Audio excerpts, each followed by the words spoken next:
The grand ballroom of the Ashford Grand Hotel sparkled beneath crystal chandeliers worth more than most people earned in a lifetime. Hundreds of white roses lined the marble staircase, a string quartet softly played in the corner, and a towering 5-tier birthday cake stood untouched in the center of the room. Everything was perfect, except for one heartbreaking detail. Not a single guest had arrived. At the far end of the ballroom sat 45-year-old CEO Daniel Ashford in a sleek black wheelchair.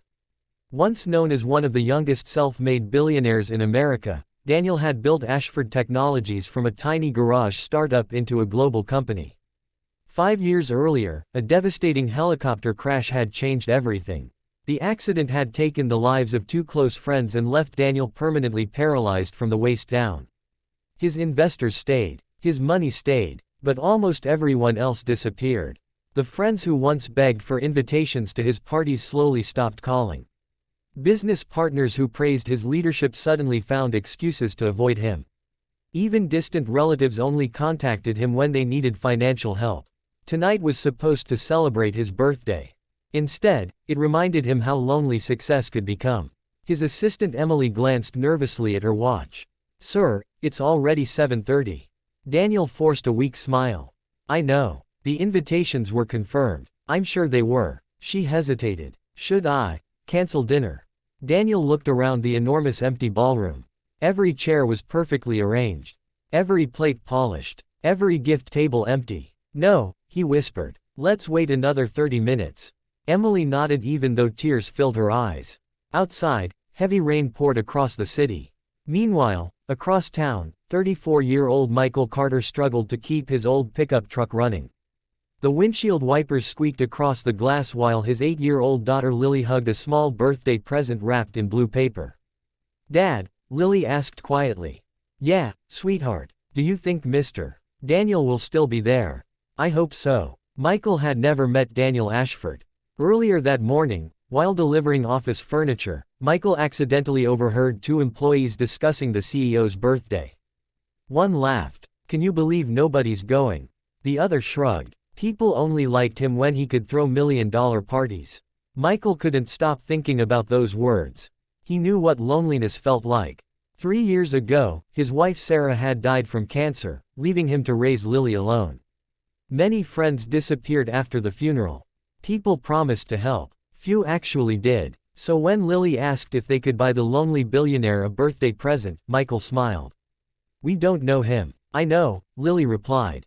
"But birthdays shouldn't be lonely." Using money they had saved for pizza night, Lily bought a simple leather notebook. Inside she wrote carefully in colorful markers. "Dear Mr. Daniel, my teacher says birthdays remind us how many people love us. If nobody came today, maybe they forgot what's important. My dad says good people don't become less valuable because life becomes harder. Happy birthday. Love, Lily." Michael had almost cried reading it. Now they were driving through the storm. Back at the hotel, Emily approached Daniel once more. "It's 8 o'clock. Daniel nodded slowly. "I understand." She swallowed hard. "I'll ask the staff to clear everything." Before she turned away, the ballroom doors opened. Everyone looked. A man soaked by rain stood nervously in the entrance beside a little girl holding a wrapped gift. "I'm sorry," Michael said awkwardly. "Are we too late?" Emily blinked in surprise. Daniel stared silently. Michael suddenly felt embarrassed. "We probably shouldn't have come." Lily tugged his sleeve. "Dad." Daniel smiled for the first time all evening. "No." His voice cracked. "You're exactly on time." The hotel staff watched in stunned silence as Michael pushed Daniel's wheelchair closer.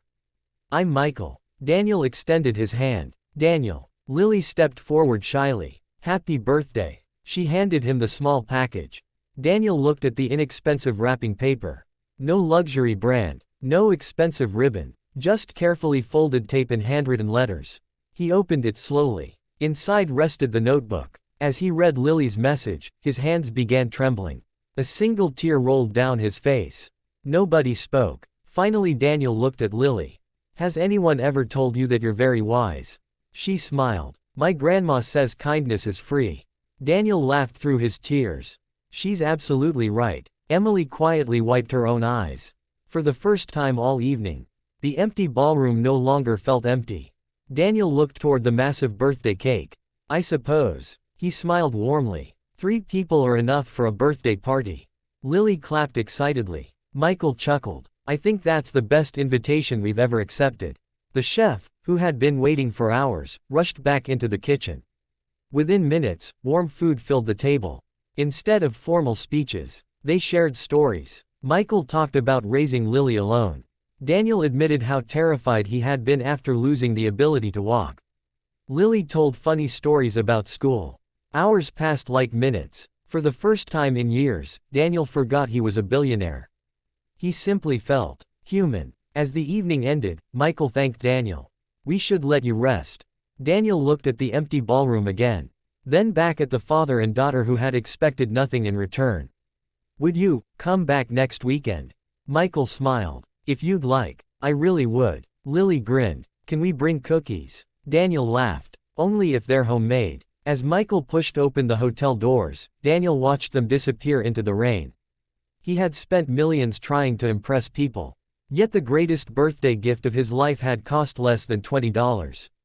And somehow, he knew this wasn't the end. It was the beginning of a friendship that would change all 3 of their lives forever.